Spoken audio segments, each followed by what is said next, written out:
Hi guys, welcome back to my channel. आज की video में हम लोग पढ़ेंगे difference between monozygotic and dizygotic twins. तो हम पहले इनका मतलब समझ लेते हैं। मोनोजाइगोटिक ट्विंस जो होते हैं ना, वो डेवलप्ड होते हैं by splitting of a fertilized embryo into two. मतलब क्या होता है, हर मंथ हमारी बॉडी में एक ओवम जो होता है वो रिलीज होता है। ठीक है, एट द टाइम क्या होता है, हमारा जो स्पर्म होता है वो उससे हिट करता है और जो एग है हमारा वो फर्टाइल होने लगता है। ठीक है, इसमें स्पर्म एंटर कर गया, अभी एम्ब्रियो बनेगा, it is ready, it is fertilized egg. ठीक है, अब क्या हुआ, जैसे ही स्पर्म इससे टच करता है ना, तो it divided into two parts. तो ये एक और ये दो, बट इसमें स्पर्म तो एक बार ही गया था, एक ही एग है, एक ही स्पर्म है। तो ये जाइगोट तो एक ही था, मोनो है, ये वन है। ठीक है, लेकिन ये स्प्लिट हो गया टू पार्ट्स में, तब हम इसे कहते हैं ये मोनोजाइगोटिक ट्विन है। लेकिन डाइजाइगोटिक क्या होता है, समटाइम्स क्या होता है, जो फीमेल होती है ना, तो हमारे क्या है सिस्टम के अंदर जो ओवरी है हर मंथ एक एक एग प्रोड्यूस करती है। एक मंथ ये करती है, एक मंथ ये करती है, बट बहुत कम चांस होता है कि कभी कभी बॉडी इश्यूज के कारण ये ऐसे ही, मतलब कभी कभी हो जाता है कि एक मंथ के अंदर कभी कभी दोनों ही ओवरिया एक टाइम पे एग रिलीज कर देती है। तो जब दो एग्स वहां पे पड़े हैं और दोनों को स्पर्म आके जब हिट करेगा, दोनों फर्टाइल हो जाएंगी, तो ये क्या हो गया हमारा डाइजाइगोटिक ट्विंस। तो ऐसे दो तरह के ट्विंस होते हैं, एक मोनोजाइगोटिक और एक डाइजाइगोटिक। तो जो मोनोजाइगोटिक ट्विंस होते हैं उसके बारे में हम यहाँ पढ़ेंगे और डाइजाइगोटिक के बारे में यहाँ पढ़ेंगे। ठीक है, तो मोनोजाइगोटिक जो है, इसका कॉज क्या है कि वो क्यों ऐसा होता है, इट इज अननोन। ठीक है, इसका कोई पता नहीं है क्यों हो जाता है। लेकिन डाइजाइगोटिक जो है उसके कारण हो सकते हैं, या तो अगर आपने IVF है, ठीक है, इन्वर्टो फर्टिलाइजेशन अगर हुई है तो में भी हो सकता है।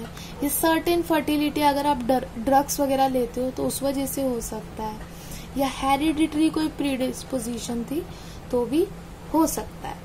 अब मोनोजाइगोटिक में है general genetic codes are nearly identical. अब जैसे दोनों एक ही एग है, एक ही स्पर्म है, तो दोनों आइडेंटिकल रहते हैं। दोनों के जेनेटिक कोड्स जो होते हैं वो आइडेंटिकल होते हैं, सिमिलर होते हैं काफी ज्यादा दिखने में, और उनके जीन्स भी सेम होते हैं अधिकतर।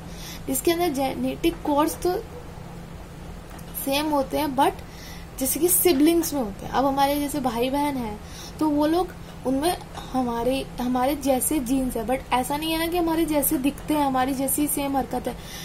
हमारी मतलब फेस भी अलग है, हम दिखते अलग हैं, और हरकतें भी अलग होती है। कुछ में फीमेल मदर जो होती है उनके डोमिनेंट होते हैं जो जीन्स होते हैं, कई सिबलिंग्स में फादर के जो होते हैं जीन्स डोमिनेटिंग होते हैं।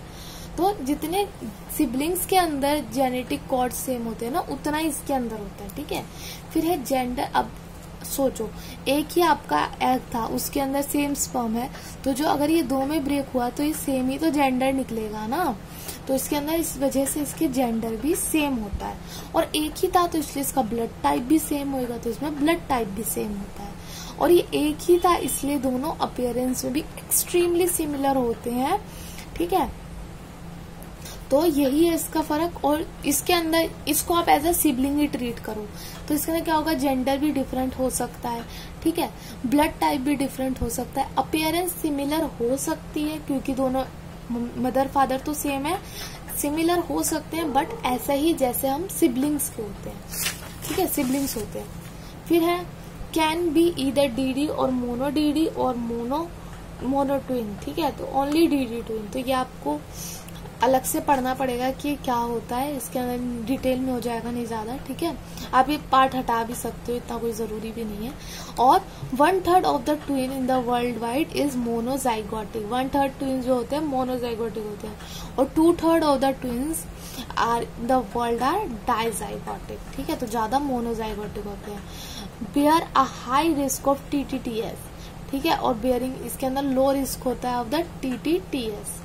तो आई होप आपको समझ में आया होगा। Thank you so much for watching.